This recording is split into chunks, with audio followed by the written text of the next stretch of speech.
Next भाग की शुरुआत होती है। तब हम देखते हैं कि जुवोन, हेजन और सैम टेरेस के ऊपर बैठे हुए थे। तभी जुवोन कहती है कि मैंने कभी नहीं सोचा था कि हमारी लाइफ में ऐसा भी पल आएगा। मैं सच में इसे बहुत ज्यादा खुश हूँ। पूरे बॉडी में एक झुंझुनू से हो रही है। तभी वह हेजन को पूछती है कि क्या तुम इसे खुश हो। वो कहता है हाँ। तभी जुवोन उसे कहती है कि क्या अब तुम अपनी माँ के साथ रहने के लिए जाने वाले हो क्या। तभी वह कहता है कि हमने अभी तक इस सब्जेक्ट के ऊपर बात नहीं की है। उस पर जुवोन उसे कहती है कि आंटी को बोलो कि वो यहाँ पर रहने के लिए आ जाए, फिर हम सब साथ में रहेंगे। उसके बाद हम देखते हैं कि जुवोन के पापा और हेजन की माँ साथ में बैठकर बातें कर रहे थे। तभी जुवोन के पापा हेजन की माँ को बताते हैं कि बच्चे हमेशा ही खाना खाने के बाद ऊपर चले जाते हैं और तब तक वहीं पर बैठे रहते हैं जब तक उन्होंने खाया हुआ खाना हजम ना हो जाए। हेजन की माँ कहती है 20 साल हो गई। जुवोन के पापा कहते हैं कि मुझे यकीन ही नहीं हो रहा है कि इतना समय गुजर चुका है। हेजन की माँ कहती है कि तब मुझे लगा था कि तुम बहुत ही अजीब हो। जुवोन के पापा पूछते हैं कि क्यों। उस पर वह कहती है कि मुझे यह देखकर आश्चर्य हो रहा था कि क्या मुझे किसी अजनबी के लिए गर्म खाना पकाना संभव होगा। मैंने आपसे इसी तरह के बहुत से उपकार मांगे थे है ना। उस पर जुवोन के पापा कहते हैं कि अगर तुम ऐसे ही बातें करते रहोगी तो मैं अपसेट हो जाऊंगा। तभी दोनों एक दूसरे की तरफ देखने लगते हैं। तभी सैम के पापा अचानक से उनके रूम का डोर ओपन करके अंदर आते हैं। कहते हैं बच्चे कहाँ पर है। जुवोन के पापा उन्हें कहते हैं कि आप अचानक से ऐसे अंदर क्यों आ जाते हैं। तभी सैम के पापा देखते हैं वहाँ पर हेजन की माँ आई है। उन्हें देखकर उन्हें हाय हेलो करते हैं। तभी सैम के पापा उन्हें कहते हैं कि आपको यहाँ पर देखकर मैं खुश हुआ। तभी हेजन की माँ कहती है कि मैं आपकी आभारी हूँ कि आपने मेरे बेटे का अच्छे से ख्याल रखा। तभी सैम के पापा कहते हैं कि मैंने क्या किया, मैंने कुछ भी नहीं किया है। तभी जुवोन के पापा उसे कहने लगते हैं कि आप हर किसी का आभार क्यों मानती रहती है। मैंने कहा ना किसी का भी आभार नहीं मानेगा। तभी जुवोन के पापा हेजन की माँ को बैठने के लिए कहते हैं। तभी जुवोन के पापा भी उनके साथ वहीं पर बैठ जाते हैं और सैम के पापा को कहते हैं कि आओ यहाँ पर बैठो, हम साथ में बातें करते हैं। वो दोनों पास पास बैठे हुए हैं। ये देखकर उन्हें अनकंफर्टेबल महसूस होता है। वो उन्हें डिस्टर्ब भी नहीं करना चाहते थे, इसलिए वह कहते हैं कि मेरा बेटा आया है, वो टेरेस के ऊपर है, तो मैं जाकर उसे मिलकर आता हूँ। तभी जुवोन के पापा कहते हैं कि अभी तक तुम कभी भी टेरेस के ऊपर नहीं गए हो, तो आज अचानक से क्यों जा रहे हो। सैम के पापा को समझ में नहीं आता है कि उन्हें क्या बहाना बताए और उन्हें कैसे अकेला छोड़कर वहाँ से बाहर चले जाए। फिर कहते हैं कि मैं अभी चेंज करके आता हूँ और वहाँ से बाहर चले जाते हैं। उसके बाद हम देखते हैं कि हेजन अपने माँ के साथ बस से उनके घर जा रहा था। वो अपनी माँ को कहता है कि पापा ने आपको कहा था कि वह आपके घर ले जाएंगे, तो आपने उनका ऑफर एक्सेप्ट क्यों नहीं किया, क्या आपने कोशिश नहीं की। वो कहती है कि मैं उनके लिए सही नहीं हूँ, इसलिए मैंने कोशिश नहीं की। तभी हेजन अपने माँ के हाथ को होल्ड कर लेता है और उनके कंधों पर सर रख देता है। तभी उसे बचपन की याद आती है जो जुवोन के घर से ऐसे ही अपने माँ के साथ बस से जा रहा था। तब वह अपने माँ के साथ था। तभी वो अपने माँ के कंधे पर सर रखकर सो जाता है। उसके बाद हम जुवोन को देखते हैं। जुवोन सैम को पूछती है कि क्या तुम्हारे साथ हेजन है। तभी सैम कहता है कि नहीं, मैं अकेला हूँ, हेजन आंटी के साथ आज उनके घर पर रहने वाला है। जुवोन कहती है कि ये उसके लिए अच्छा है, फिर तुम क्या करने वाले हो। उस पर सैम कहता है कि मैं अभी कुछ खा लूंगा, मैं अभी रामन खाने जा रहा हूँ। जुवोन कहती है कि तुम रामन क्यों खा रहे हो, तुम थोड़ा होल्ड कर लो, मैं कुछ साइड डिशेज लेकर आती हूँ। तभी सैम टेंशन में आ जाता है और हड़बड़ी में उसे कहता है कि तुम यहाँ पर मत आना। फिर सोचने लगता है कि अब मुझे क्या करना चाहिए। तभी वो वहाँ से अंदर भागता है। तो दूसरी तरफ हम जुवोन को देखते हैं। जुवोन डिशेज को लेकर वहाँ से जाने लगती है। तभी उसे याद आता है कि सैम ने उसे कहा था कि घर में सिर्फ मैं अकेला हूँ और रामन नूडल्स खाने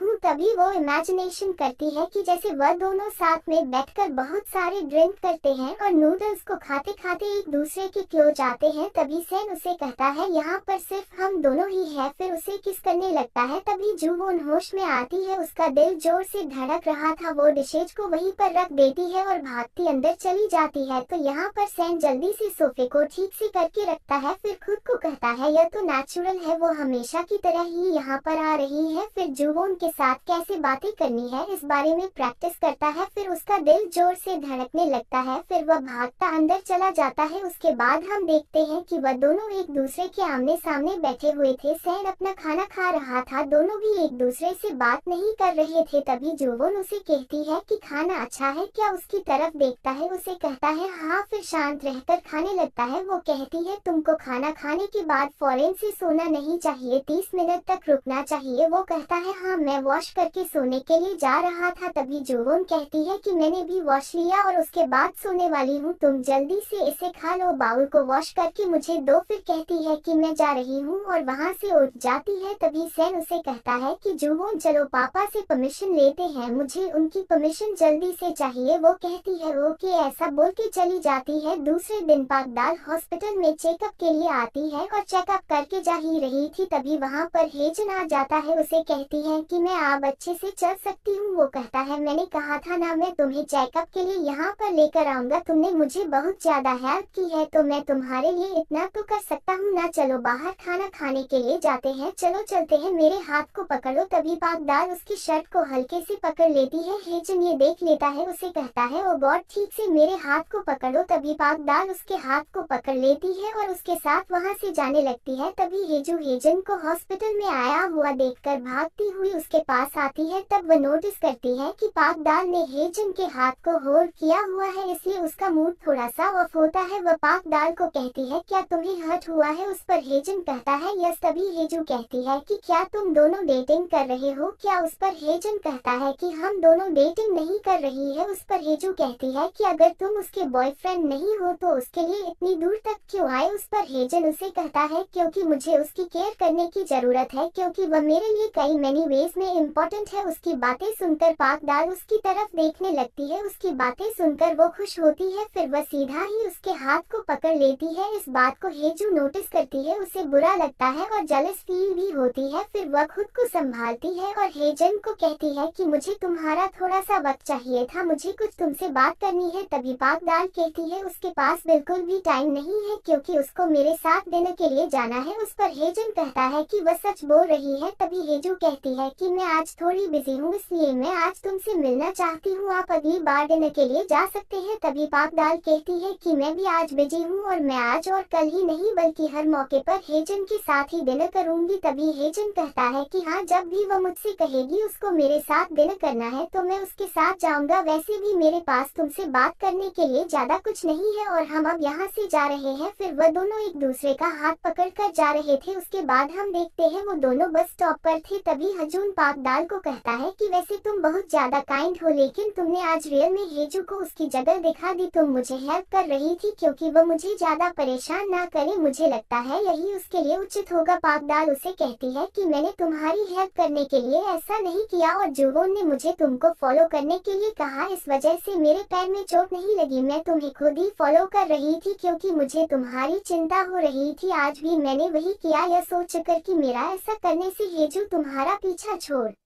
देगी। तभी हम देखते हैं कि जनहो कॉफी पीते हुए अस्पताल के बाहर आता है। स्टॉप उनके अस्पताल के सामने ही था। तभी वह पाकदाल और हेजन को देख रहा था। तभी पाकदाल उसे कहती है और मैं सैम को लाइक नहीं करती हूँ। अपनी पूरी शक्ति इकट्ठा करके जोर से चिल्लाते हुए कहती है कि हेजन मैं तुम्हें लाइक करती हूँ। उसकी बातें सुनकर हेजन शौक से उसकी तरफ देखने लगता है। तब हम देखते हैं कि उसकी बातें सुनकर वहाँ के सभी लोग शौक से उनकी तरफ देख रहे थे। उसकी बातों को जनहो ने भी लिया था, इस वजह से शौक से उसके हाथों से कॉफी ही नीचे गिर गई थी और वह शौक से उनकी तरफ देख रहा था। तभी पाकदाल अपना फेस ऊपर करके हेजन की तरफ देखती है। तभी वह नोटिस करती है कि उनके वहां पर जो लोग थे उन्होंने उसकी बात सुन ली थी और वो उनकी तरफ ही देख रहे थे। तभी वह जनहो की तरफ मुड़ जाती है, देखती है कि वो भी शौक से उसकी तरफ देख रहा है। वो समझ जाती है उसने भी सुना है, उसे शर्म आती है। वह अपने बैग से चेहरे को छुपा लेती है और वहां से भागने लगती है। तभी हेजन उसे कहता है कि तुम भागो मत। तभी वो उसे कहती है कि तुम मुझे फॉलो मत करो। उसके बाद हम देखते हैं कि जोवोन पाकदाल को डांट रही थी, कहती है तुमने अपने प्यार को उसके सामने कन्फेस किया और वहां से भाग के आए, तुम्हें अपने प्यार को कन्फेस करने के बाद वहीं पर रुककर उसका आंसर सुनना चाहिए था। उस पर पाकदाल कहती है मैं क्या करूं, मुझे बहुत ज्यादा शर्म आ रही थी, मेरा 10 साल का वन साइड प्यार है, पता नहीं आगे क्या होने वाला है। तभी डोर बेल बजती है। जोवोन डोर ओपन करने के लिए जाती है। तभी वह देखती है कि उसके डोर पर थैली रखी हुई थी, वह उसे लेने लगती है। तभी बाहर से ही हेजन उसे कहता है कि यह पाकदाल के लिए है। जोवोन उसकी तरफ देखकर स्माइल करती है, फिर अंदर जाती है। पाकदाल को थैली को दिखाते हुए कहती है कि इसे पाने के लिए उसे बहुत तेज भागना पड़ा होगा। दूसरे दिन जोवोन हेजन को पूछती है कि तुम्हें कैसा फील हो रहा है। उस पर हेजन कहता है कि डोंट वरी, मैं उसका ख्याल रखूंगा। उस पर जोवोन उसे कहती है क्या तुम पाकदाल को लाइक नहीं करते हो? हेजन हेजन कहता है कि ऐसा नहीं है कि मैं नहीं करता, मुझे नहीं लगता कि तुम्हें अभी इस बारे में चिंतित होना चाहिए। जुवोन कहती है कि तुम सही कह रहे हो। तभी आगे चल रहे सैन की तरफ वह दोनों भी भागते जाते हैं। तभी हम देखते हैं सैन अपने घर वालों को जुवोन और उसके प्यार के बारे में बताने वाला था, इसलिए वो नर्वस था। हेजन कहता है मैं देखूंगा कि पापा पहले कैसे रिएक्ट करते हैं, मुझे लगता है कि मैं दक्षिण की ओर जाना शुरू कर दूंगा, मैं ध्यान लगाऊंगा। तभी जुवोन कहती है कि तुम सही कह रहे हो। तभी जुवोन सैन को देखकर कहती है कि क्या तुम नर्वस हो। फिर हेजन को बताती है देखो सैन नर्वस हो गया है। हेजन कहता है तुमने इतनी बहादुरी दिखाई और आप तुम डर गए हो। सैन कहता है कि मैं डरा नहीं हूँ। जुवोन कहती है कि मैं पापा को कहूंगी कि पापा मैं सैन को लाइक करती हूँ, तो पापा बिना किसी चॉइस से इसे एक्सेप्ट कर लेंगे। तभी हेजन कहता है मुझे लगता है कि पापा तुम्हें थप्पड़ लगाएंगे और तुम्हें नींद से उठने के लिए कहेंगे। उसके बाद हम देखते हैं कि सभी रेस्टोरेंट में खाना खाने के लिए बैठे हुए थे। तभी सैन के पापा कहते हैं कि अब आप सभी को घर पर एक साथ रहने की आवश्यकता नहीं है, आपके वीकेंड और आपके हाफ डेज में आपके भी कुछ प्लान हो सकते हैं। हेजन कहता है लेकिन हमारे पास कोई भी प्लान नहीं है। उस पर सैन के पापा कहते हैं कि आप सबको अपने दोस्तों और इम्पोर्टेंट लोगों से मिलना चाहिए। तब सैन के फेस को देखते हैं, वह पूरी तरह से नर्वस होकर वहाँ पर बैठा हुआ था। उसके पापा आगे कहते हैं तुम लोग को अब डेटिंग और शादी करनी है, तुम लोग कब तक एक दूसरे से चिपके रहोगे। जुवोन के पापा कहते हैं कि तुम्हारे अंकल सही कह रहे हैं, तुम लोग साथ रहते हैं ये अच्छी बात है, लेकिन आप लोगों को अपनी पार्टनर से मिलना चाहिए और अपना परिवार बनाना चाहिए। तभी सैन कहता है कि एक्चुअली बात यह है कि तभी उसके पापा कहते हैं कि वो वही लड़की है ना है जो मुझे पसंद है। तभी सैन और जुवोन शौक से उनकी तरफ देखने लगते हैं। तभी जुवोन के पापा कहते हैं मुझे भी पसंद है। ये सुन के जुवोन शौक से उनकी तरफ देखने लगती है। हेजन भी सैन और जुवोन की तरफ देख रहा था। तभी सैन कहता है वे जुवोन के पापा कहते हैं और जुवोन तुम उसी लड़के को पसंद करती हो ना जो तुम्हारा स्कूलमेट था, जो अक्सर तुम्हें लेटर लिखता था। तभी जुवोन बोलने के लिए जाती है तो तभी सैन के पापा कहते हैं अगर वह नहीं है तो भी तुम्हें अपने लिए लड़का देखना चाहिए, तुम्हारे पापा अच्छे इंसान हैं, हम तुम्हारे चॉइस के ऊपर बहस नहीं करेंगे, वह अच्छा है या बुरा है। ओके जुवोन के पापा कहते हैं कि हाँ। तभी सैन कहता है तो फिर हमारा विरोध मत करना। फिर वह उठ के खड़ा होता है तो जुवोन भी उठ के उसके साथ खड़ी हो जाती है। सैन कहता है हम दोनों डेटिंग कर रहे हैं। उसके पापा कहते हैं क्या। तब जुवोन अपने पापा की तरफ देखने लगती है।